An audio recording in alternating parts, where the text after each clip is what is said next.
Baik, bismillahirrahmanirrahim. Assalamualaikum warahmatullahi wabarakatuh. Perkenalkan, nama saya Laude Muhammad Bintang Yamir dengan NIM E1E123036. Dan di sini saya akan memaparkan perihal materi stack, queues, dan the queues. Nah, jadi yang pertama itu ada yang namanya stack atau biasa disebut tumpukan. Konsep stack ini adalah struktur dan data LIFO atau bahasa last in dan first out. Nah, kemudian operasi utamanya dari stack itu sendiri adalah yang pertama push atau menambahkan elemen ke atas tumpukan. Nah, kemudian yang kedua itu ada pop, yaitu menghapus elemen dari atas tumpukan.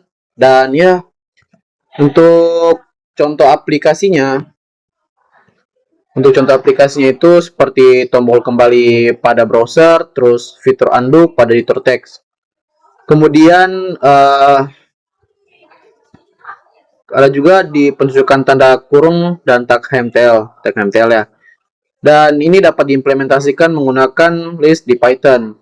Nah, kemudian itu ada yang kedua, yaitu queues. Jadi queues ini bisa dikatakan sebagai sepupu dekatnya stack itu sendiri. Queues apabila diartikan akan menjadi sebuah antrian yang dimana konsepnya adalah struktur data FIFO yang first in first out itu dia operasikan juga pada queues ini sendiri. Jadi kemudian pada operasi utamanya queues itu dilengkapi dengan enqueue, yaitu menambahkan elemen ke belakang antrian, dan dequeue yang yaitu menghapus elemen dari depan antrian itu sendiri. Contoh aplikasi pengaplikasian queue ini adalah seperti apa ya?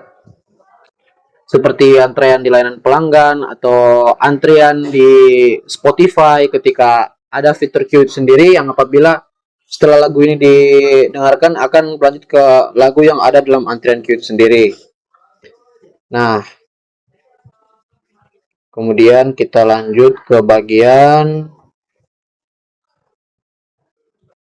mana ya?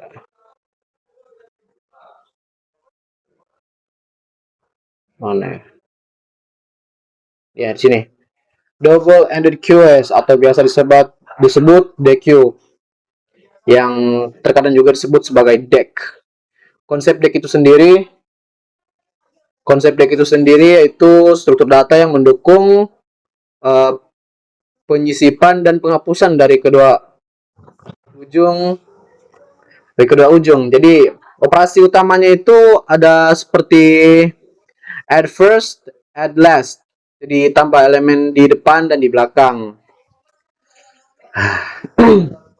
Kemudian ada juga operasinya itu seperti delete first atau delete last, yang dimana hapus elemen di depan dan juga di belakang.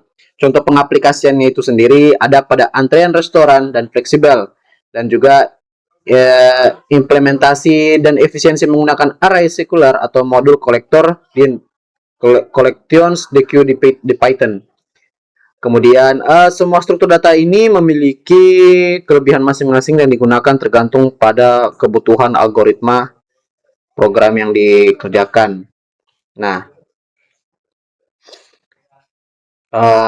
jadi kurang lebih seperti itu yang dapat saya jelaskan. Lebih dan kurangnya mohon dimaafkan. Sekian dari saya. Liberté, Égalité, Fraternité. Billahi taufiq wal hidayah. Wassalamualaikum warahmatullahi wabarakatuh.